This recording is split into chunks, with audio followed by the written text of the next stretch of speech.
మరొక ప్రశ్న. శ్రావణ మాసంలో శనివారం ఎలాంటి పూజలు చేయాలి? దాని ప్రాముఖ్యత, శనివారం ప్రాముఖ్యత ఏమిటి అని మనకి చెప్పుకున్నట్టుగానే ఈ శ్రావణ మాసం అంతా కూడా విష్ణుమూర్తికి, శివుడికి సంబంధించింది, అమ్మవారికి వీళ్ళందరికీ సంబంధించిన నెల అనుకున్నాం. శనివారాలు మామూలుగానే హనుమంతుడికి, విష్ణుమూర్తికి, అంటే వెంకటేశ్వర స్వామి, కలియుగ దైవమైన వెంకటేశ్వర స్వామి, ఇలవేల్పుగా ఉన్నవాళ్ళు లేని వాళ్ళు కూడా శనివారం వెంకటేశ్వర స్వామి ఆలయానికి వెళ్ళడము, ఆయనకి విశేషంగా తులసిమాలలు ఇవన్నీ సమర్పించడం, అర్చన చేసుకోవడం ఇవన్నీ చేస్తారు. చాలామంది ఇళ్లల్లో ఏం చేస్తారంటే ప్రతి శనివారం కూడా వెంకటేశ్వర స్వామికి దీపారాధన చేస్తారు. వెంకటేశ్వర దీపారాధన అంటారు. అంటే బియ్యం పిండితో, మామూలు దీపంలా కాకుండా బియ్యం పిండితో ఒక ప్రమిదలాగా చేసి దాంట్లో ఆవు నెయ్యి వేసి పెద్ద ఒత్తి ఒకటి వేసి వెంకటేశ్వర స్వామి దీనికి ఒక బొట్టు పెట్టి అక్కడ దేవుడి గూట్లో అక్కడ దాన్ని ఎదుర్కొండా ఈ దీపారాధన వెలిగిస్తారు. అలాగే ఇంట్లో మనకి పుణ్యకార్యాలు ఏమైనా అయ్యినా, వివాహాలు కానీ, ఉపనయనాలు కానీ, కొత్త ఇంట్లోకి ప్రవేశించి ఇట్లాంటివి ఏమి ఉన్నా కూడా వెంకటేశ్వర దీపారాధన చేస్తారు. కాబట్టి శనివారం అది చేసుకోవడం అనేది ఒక నియమంగా ఉంది. అలా కాకపోయినా కూడా మనకి శని దోషాలు లేకపోతే ఏళ్ళనాటి శని, అర్ధాష్టమ శని ఇలాంటివి ఏమున్నా కూడా, గ్రహ దోషాలు ఏమైనా ఉన్నా కూడా ఈ శ్రావణ మాసంలో వచ్చే శనివారం గనక మనం దీక్షగా దానికోసం, అంటే ఆ గ్రహ పీడ ఏదైతే ఉందో అది పోవాలని చెప్పేసి దానికి ఏమైతే చెయ్యాలో, అంటే పండితుల్ని సంప్రదించి వాళ్ళు చెప్పినట్టు చేసేటైతే చేసుకోవచ్చు. లేకపోయినా గుళ్ళో తైలాభిషేకము, అంటే మనకి ఏలినాటి శని ఇవన్నీ ఉన్నప్పుడు ఆంజనేయ స్వామికి, ఎందుకంటే హనుమంతుడి అనుగ్రహం ఉంటే దుష్టగ్రహాలు, భూత ప్రేత పిశాచాలు ఇవన్నీ మన దరి చేరవు అని చెప్తారు. అందుకని చెప్పేసి హనుమంతుడికి మనం గుళ్ళో మనం వడమాలు వేయించడం కానీ, తమలపాకులు పూజ చేసుకోవడం కానీ, తర్వాత ఇంట్లో పూజ చేసినా కూడా తీపి పదార్థాలు అంటే పాయసము, రవ కేసరి, శనగలు, ముఖ్యంగా శనగలు హనుమంతుడికి వీళ్ళకు ఇష్టం కదా, అప్పాలు ఇలాంటివన్నీ చేసి ఏం పూజ చేసినా దీక్షగా ఆ ఇలవేల్పుకి చేసిన పూజతో పాటు ఈ పూజ కూడా చేసుకుని దాన్ని నివేదనగా చేస్తే గ్రహదోషాలు అవి పోయి ఇంట్లో అందరూ కూడా ఆయురారోగ్య ఐశ్వర్యాలతో, మనశ్శాంతితో, శాంతి సౌఖ్యాలతో ఉంటారు అని చెప్పేసి నమ్ముతారు.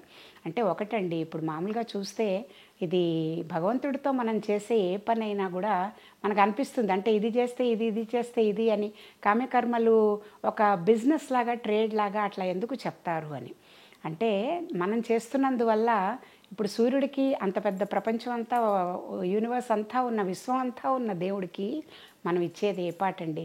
ఆయన మనకి చేస్తున్న దాంట్లో మనం చేస్తున్నది ఏ పాటి అసలు? అంటే మనది అనుకున్నది ఏదైనా, ఆయన సృష్టించినవే అన్నీ ఆయనకి ఇస్తున్నాం. మనది అనుకున్నది ఏదైనా ఆయనకి సమర్పిస్తున్నామా? అంటే శుభ్రమైన మనస్సు, శుభ్రమైన తనువు, ఆలోచనలు, మన హృదయపీఠంలో భగవంతుడు ఉంటాడు కాబట్టి ఆ హృదయ స్థానాన్ని క్లీన్గా పెట్టుకోవడము, ఎవరి గురించి చెడు ఆలోచించకపోవడము, తర్వాత మనశ్శాంతిగా అలా ఉండి అందరిలో భగవంతుడిని చూడగలగడం, ఇలాంటి లక్షణాలన్నీ అలవాటు చేసుకోవాలంటే మనకి ఏదైనా సంచిత ఆగామి అలాంటి కర్మల ద్వారా వచ్చిన కష్టాలు వచ్చినప్పుడు మానవ మాతృలం కాబట్టి కొంచెం చెల్లించడం, దానికి తగినట్టుగా అయ్యో మనకి ఇలా అయ్యిందే, దీని నుంచి ఎలా మనము తరుణోపాయం ఏంటి, ఎలా బయటపడాలి అని ఆలోచించడం సహజం.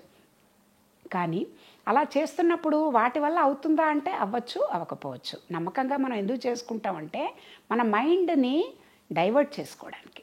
అంటే ఆ ప్రాబ్లం చుట్టూరానే తిరుగుతూ ఉన్నప్పుడు మనకి సొల్యూషన్ దొరకదు. కాబట్టి ఆ ప్రాబ్లం ఏదైనా ఉంది అంటే ఆ ఫలితం, దాని నుంచి విముక్తి చెందాలి అంటే నేను ఏం చేయాలి అంటే, అయ్యో నాకు ఇంత అవకాశం, ఇంత మంచి ఇచ్చిన భగవంతుడికి కృతజ్ఞతాభావంగా నేను ఏమైనా చేయగలనా? ఇంత దివ్య జీవితం ఇచ్చావు, చక్కగా వేరే వాళ్ళతో కంపేర్ చేస్తే కన్ను కాలు అన్నీ నాకు బాగుండి, ఎంతమంది కంటే నేను ఎంత పర్సంటేజ్ జనం కంటే నేను మంచిగా ఉన్నాను. అలాగే తినడానికి లేకుండా, కుటుంబం లేకుండా, రిలేషన్షిప్ సరిగ్గా లేకుండా ఇలా ఎంతోమంది, ఎన్నో లక్షలు కోట్ల మంది జీవిస్తున్నారే. నాకు ఒక ప్రాపర్ ఇల్లు, నన్ను కావాలనుకునే మనుషులు, నన్ను ప్రేమించేవాళ్ళు, నన్నుగా ప్రేమించే మనుషులు, వీళ్ళందరూ నా చుట్టూ ఉండడం నేను చేసుకున్న అదృష్టమే కదా. అలా ఎక్కడికక్కడ పాజిటివ్స్ని మనము, ప్లస్ని అన్ని కౌంట్ చేసుకుంటూ, కౌంటింగ్ అవర్ బ్లెస్సింగ్స్, తర్వాత ఏది లేదో దానికి కూడా నేను బేర్ చేయగలిగిన శక్తి ఏదైతే ఉందో ఆ శక్తి నాకు ప్రసాదించు భగవంతుడా అని ప్రే చేసుకోవాలి తప్ప, కష్టం వచ్చింది నాకు ఇప్పుడు తీసేసేయంటే నువ్వు చేసిన ఏదైతే నువ్వు పని చేసావో దానికి యాక్షన్, రియాక్షన్, సౌండ్, రిఫ్లెక్షన్ ఇలాగే చెప్తారు కదా మనకి. చెప్పినప్పుడు మనం చేసిన పనినే మనం ఇప్పుడు అనుభవిస్తున్నాం, ఎప్పుడో చేసుకున్న పనిని. కాబట్టి ఆ ఫలితం ఇప్పుడు అనుభవిస్తున్నప్పుడు మనం అనుభవించకుండా పోతే అది తప్పించుకోలేము. ఈ జన్మ కాకపోతే మళ్ళీ దానికోసం ఇంకో జన్మ తీసుకోవాల్సి వస్తుంది. ఎప్పుడో అప్పుడు అనుభవించక తప్పదు. కాబట్టి తొందరగా దాన్ని అనుభవించడానికి వీలుగా నాకు కావలసిన మానసిక స్థైర్యం, ధైర్యం, నాకు శక్తి ఏదైతే దీన్ని ఫేస్ చేసేందుకు నాకు కావాల్సిన శక్తి ఏదైతే ఉందో ఆ శక్తి నాకు ఈ భగవంతుడా అని ప్రే చేసుకుంటే మనకేమవుతుందంటే ఎటువంటి కెలామిటీ వచ్చినా దాన్ని ఫేస్ చేసేందుకు దిగాలు పడిపోకుండా, అధైర్యపడకుండా ముందుకెళ్ళేందుకు అవకాశం ఉంటుంది. అలా చేసుకునే పూజల ద్వారా ఇలాంటివి ఏదైనా గ్రహదోషాలు బాగాలేదు అన్నప్పుడు సరే బాగాలేదు, మనం ఏదో చేసాం బాగానే ఉంది, ఇప్పుడు పొద్దునెంత అవ్వడం అనేది ఎంత సహజమో సూర్య గమనాన్ని బట్టి రాత్రి అవ్వడం కూడా అంతే సహజం. కాబట్టి కష్టాలు ఇచ్చే రోజులు ఉంటాయి, సుఖాలు ఇచ్చే రోజులు ఉంటాయి. అన్ని రోజులు ఒకలాగా ఉండవు కదా. ప్రతి పగలున్నట్టు రాత్రి ఉండదు, ఒక రోజు ఉన్నట్టు ఒక రోజు ఉండదు. కాబట్టి అవన్నీ దృష్టిలో పెట్టుకుని మనం జ్ఞానపరంగా ఆలోచిస్తే ఈ కష్టం కూడా వెళ్ళిపోతుంది. This will also pass. ఏది మన దగ్గర పర్మనెంట్గా ఉండదు. ఈ కష్టం వెళ్ళిపోయేందుకు నాకు కావాల్సిన ధైర్యం ఏదైతే ఉందో అది ఇమ్మని ప్రయత్నపూర్వకంగా మనం ప్రే చేసుకోవడమే కరెక్ట్ ప్రేయర్ ఏమో అనిపిస్తుంది. ఒకటేమో కృతజ్ఞత అందచేయడానికి భగవంతుడికి, రెండోది ఇప్పుడు మనం ఫేస్ చేస్తున్నది ఈజీగా దాటించేవాడు భగవంతుడే. కాబట్టి ఆ శక్తియుక్తులు, ఆ ధైర్యం మనకు ప్రసాదించమని చేసుకునే పూజలే ఇవన్నీ. రెండోది ఇంకోటి చూసుకుంటే ఏంటంటే ఎవరికి వాళ్ళు ఏదైనా ఉంది జపం చేసుకోండి అంటే ఎవరికి వాళ్ళు చేసుకోవడం ఉత్తమం అని చెప్తారు. ఎవరికి వాళ్ళకి పరుగులు పెడుతున్న ప్రపంచంలో వాళ్ళకి వాళ్ళు చేసుకోవడానికి వీలవుతుందా? అవదు. కాబట్టి ఎవరికో మన కర్తృత్వం ఇచ్చి వాళ్ళ చేత చేయిస్తాం. చేయించినప్పుడు మన వల్ల వాళ్ళు కూడా మన కోసం పని చేసి పెడుతున్నారు. భగవంతుడికి సమీపంగా మనని తీసుకెళ్లేందుకు ఏం చేయాలో అది వాళ్ళు మన తరఫున చేస్తున్నారు. కృతజ్ఞతా భావంతో వాళ్ళకి దాన ధర్మాలు చేయడము, మన తరఫున చేసినందుకు, మన కుటుంబాన్ని రక్షించడానికి వాళ్ళు చేసిన ప్రార్థనకి మనం వాళ్ళని గౌరవించుకోవడం, సత్కరించుకోవడం, ఇలాంటివన్నీ మన సనాతన ధర్మంలో చెప్పారు.